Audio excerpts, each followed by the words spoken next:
Terima kasih pemirsa, masih bersama kami dalam Bincang-Bincang Kabar Pacitan bersama dengan Dr. Andres Daryono MM selaku Kepala Dinas Pendidikan Kabupaten Pacitan. Pak Dar, ini masih ada pertanyaan lagi. Oh, tadi belum munculkan lagi ya. Dari masyarakat juga itu tadi menanyakan tentang poin-poin penting apa sih Pak yang perlu diterapkan saat tahapan PPDB di tengah pandemi saat ini. Ya, untuk anak-anak khususnya anak-anak untuk di masa pandemi ini tentunya dengan model pembelajaran yang dari rumah ini saya mohon semangatnya masih tetap muncul. Jadi jangan sampai dengan adanya belajar di rumah ini kemudian semangatnya menurun.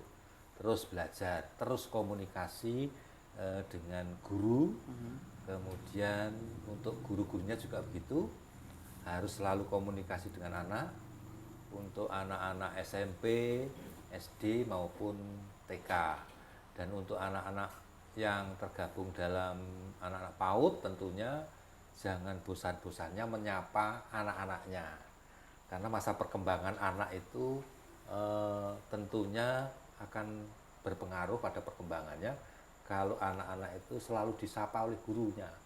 Karena tidak pernah ketemu di sekolah, maka bagaimana cara gurunya kreatif untuk selalu menyapa anak-anaknya, untuk memberikan motivasi kepada anak-anak untuk semangat belajarnya terus dilakukan. Karena belajar itu tidak harus berhadapan dengan guru, dengan model-model memperoleh ilmu itu bisa dilakukan dengan media apapun. Nah, itu Mas Riko. Ya, jadi memang proaktif ya Pak ya, harus proaktif dari guru-guru itu dan Betul, juga dari betul, masyarakat ya. sendiri harus terjadi komunikasi yang bagus. Betul. Ada telepon lagi Pak dari masyarakat. Halo, selamat malam, dengan siapa di mana? Halo, selamat malam Mas, dengan Topan di Halo, selamat Ngadirodo.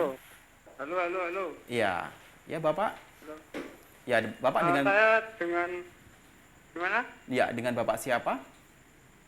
Dengan Pak Topan Oh, Mas Topan di Ngadirodo. Oh, Mas Topan di Ngadirojo. Iya, Mas Topan bisa Ya. disampaikan apa yang ingin disampaikan? Mau nanya itu Mas soal PPDB tadi, untuk siswa yang diterima itu bisa melihat datanya di mana, terus bagaimana kita bisa melihat itu data tersebut? Baik. Ada lagi Mas Topan atau sudah? Sudah jadi saja Mas. Ya, terima kasih sudah menghubungi Bincang-Bincang Kabar Pacitan. Baik, Pak Topan, ini yang juga perlu dijawab dari masyarakat, bagaimana ini himbauan dan PPDB yang mungkin hasil dari PPDB tiap-tiap sekolah itu bagaimana bisa melihatnya, dan mungkin adakah ketentuan jangka waktunya berapa lama untuk segera diumumkan, dan misalnya kan bisa misalnya diterima atau tidaknya itu apakah juga masih bisa mendaftar di sekolah yang lain gitu loh Pak, silakan. Ya betul, jadi pada intinya nanti Mas Topan yang dari Ngadirojo, setelah masyarakat orang tua nanti sudah masuk ke akun pendaftaran peserta didik baru, itu di situ ada langkah-langkah. Terus kemudian di setiap langkah itu nanti akan diverifikasi oleh operator yang ada di SMP bahwa persyaratan, kemudian dia itu diterima atau tidak, nanti di langkah-langkah aplikasi itu akan menyebutkan. Jadi setelah mendaftar, nanti akan lahir pendaftaran, kartu pendaftaran. Kartu pendaftaran itu ada nomornya. Nah, nomornya itu nanti untuk mengetahui jejak pendaftaran saya itu sampai di mana. Jadi diklik di nomor pendaftaran itu akan ketahuan posisi saya itu diterima atau ditolak. Kalau diterima ya otomatis itu nanti sudah muncul rekapan yang diterima itu. Iya. Diterima di situ. Kalau ditolak itu disebabkan karena apa? Mungkin kakaknya, mungkin Nilai mungkin Pak. bukti-bukti yang lain itu akan tersebut di situ. Ditolak karena apa? Nah, orang tua atau pendaftar bisa langsung memperbaiki itu. Nah, setelah nanti terverifikasi sudah benar, maka dia akan diterima atau ditolak. Kemudian kalau mereka nanti ditolak karena memang misalkan begini, SMP 1 melalui jalur zonasi yang daftar kakaknya orang Ngadirojo, pasti ditolak. Nah, ketika ditolak itu dia harus mengambil berkasnya lagi, berkas untuk daftar di sekolah yang mana. Kalau orang Ngadirojo untuk jalur zonasi, maka daftar di Ngadirojo pasti diterima berdasarkan apa itu zonanya, tempat tinggalnya, berdekatan dengan SMP. Tetapi kalau orang Ngadirojo kemudian daftar di SMP 1 dengan kakak Ngadirojo, dia pasti akan kalah dengan yang ada di sekitar Kecamatan Pacitan. Nah, untuk mengetahui itu, nomor pendaftaran setelah dia masuk itu digunakan untuk ngecek di aplikasi yang ada di PPDB. Dan nanti masyarakat, orang tua bisa bertanya dengan gurunya yang mendaftarkan tadi. Bagaimana status saya ini diterima atau tidak. Itu melewat aplikasi. Dan aplikasi itu bisa dibuka oleh siapapun sepanjang nomor pendaftarannya yang digunakan untuk melihat itu tadi. Dan pada akhirnya nanti SMP akan mengumumkan yang diterima dan yang ditolak. Adakah Pak untuk pengalihan otomatis gitu Pak, misalnya atau mungkin rekomendasi dari sekolah yang tidak menerima peserta didik itu entah dari berbagai macam alasan gitu. Ya. Rekomendasi misalnya Anda tidak diterima di SMP 1 dengan alasan ABCD. Anda harusnya begini, harusnya apakah ada seperti itu gitu? Ada. Jadi tidak asal dilepas gitu loh, Pak. Oke. Jadi ketika nanti mendaftar, posisi ditolak, mereka akan diberitahu lewat aplikasi itu akan menjawab Anda tidak diterima karena ini. Ya, oleh karena itu dia bisa mencabut atau mencukupi kekurangan tadi. Jadi intinya kalau nanti anak-anak itu daftarnya itu tidak diterima sekolah A, masih ada dua pilihan. Jadi nanti haknya mereka itu SMP yang dituju itu pilihan 1 dan pilihan 2. Misalkan pilihan 1 di SMP 1, pilihan 2 di SMP 2. Maka kalau SMP 1 tidak terima, dia punya hak di SMP 2. Cuman dengan catatan pilihan 2 ini tidak bisa mengalahkan pilihan 1.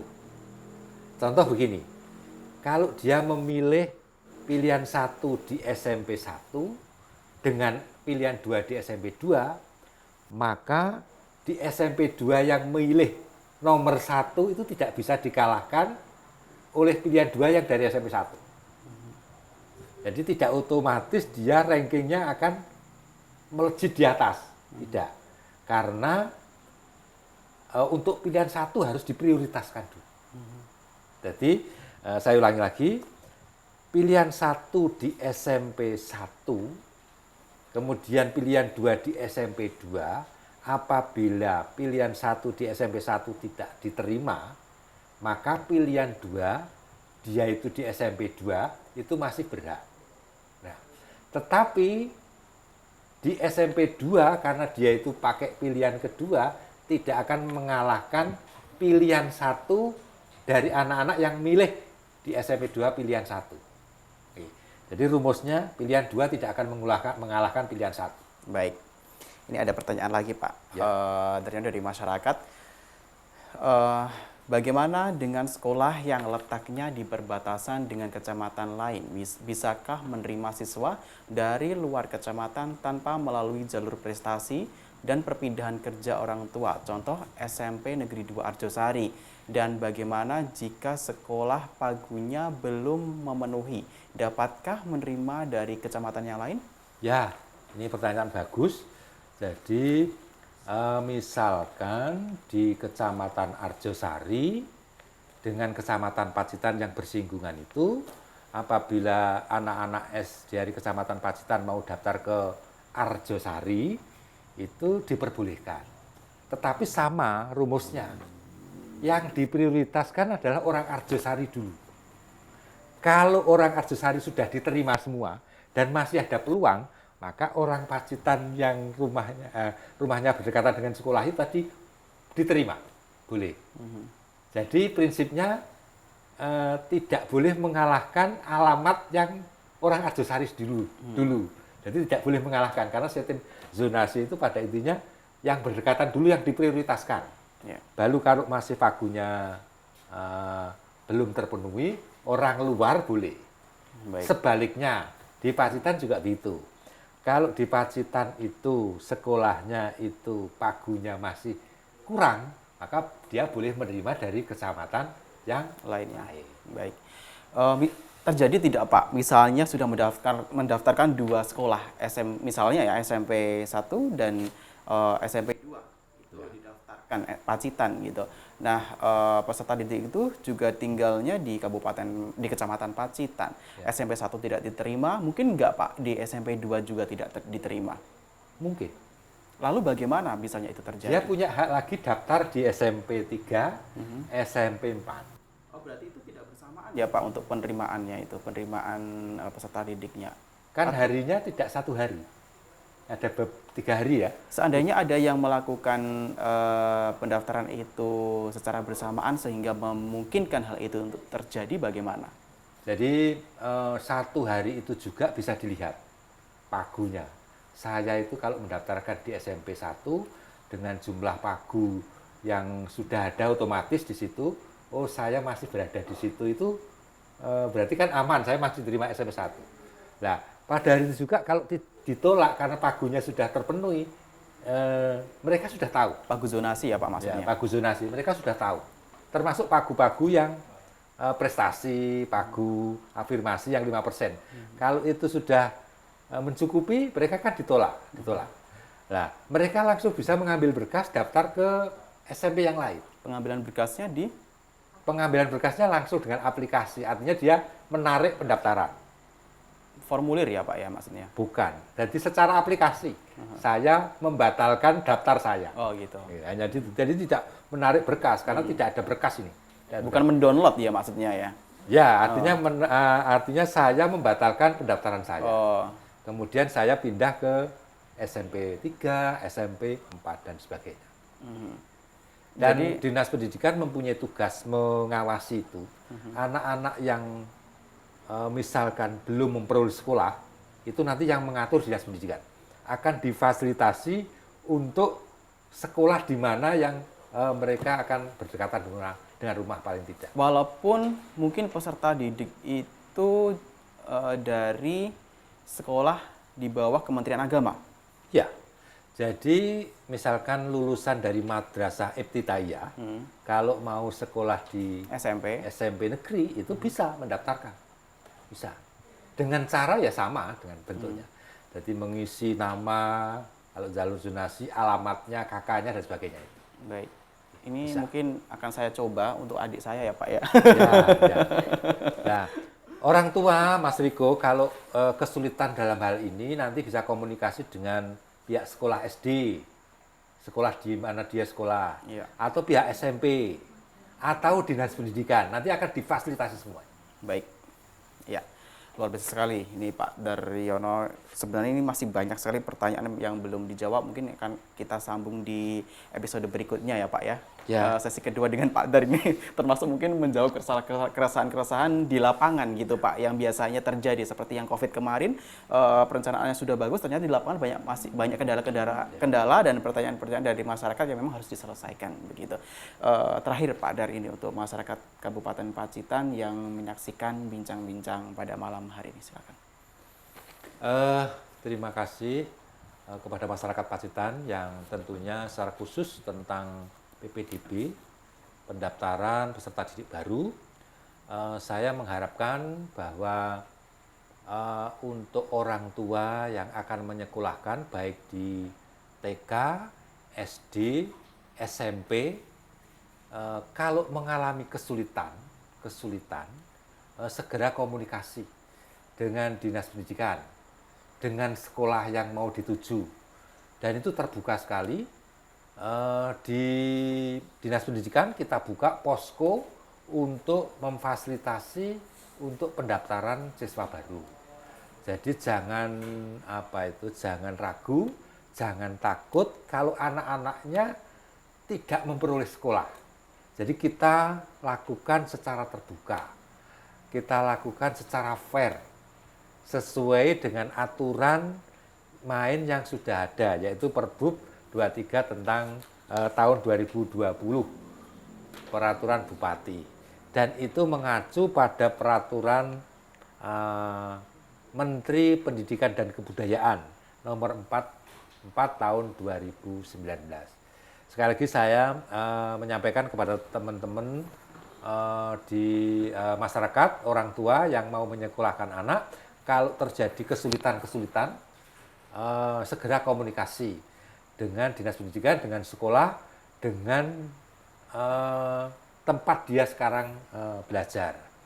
Yang penting Bapak Ibu, orang tua, nanti anaknya dipastikan bisa sekolah. Kita akan membantu dipastikan untuk sekolah. Saya kira itu yang bisa saya sampaikan, Mas Riko. Dan mohon semua masyarakat yang mendengar ini nanti bisa disampaikan ke seluruh masyarakat yang lain. Baik, tentunya Pak. Dan pemirsa, demikian yang sudah disampaikan oleh Bapak Daryono selaku Kepala Dinas Pendidikan Kabupaten Pacitan yang sudah menghimbau kepada seluruh masyarakat, orang tua, wali murid khususnya ya, untuk jangan ragu untuk proaktif memberikan menentukan sekolah siswa-siswanya. Jangan jadikan COVID-19 ini sebagai halangan untuk tumbuh kembang putra-putri Anda semua. Dan demikian bincang-bincang kabar Pacitan kali ini bersama saya Riko Ducayono dan Bapak Dr. Andes Daryono MM dari Dinas Pendidikan Kabupaten Pacitan. Jangan lupa saksikan bincang-bincang kabar Pacitan di episode berikutnya. Terima kasih. Sampai jumpa. Wassalamualaikum warahmatullahi wabarakatuh. Salam cinta.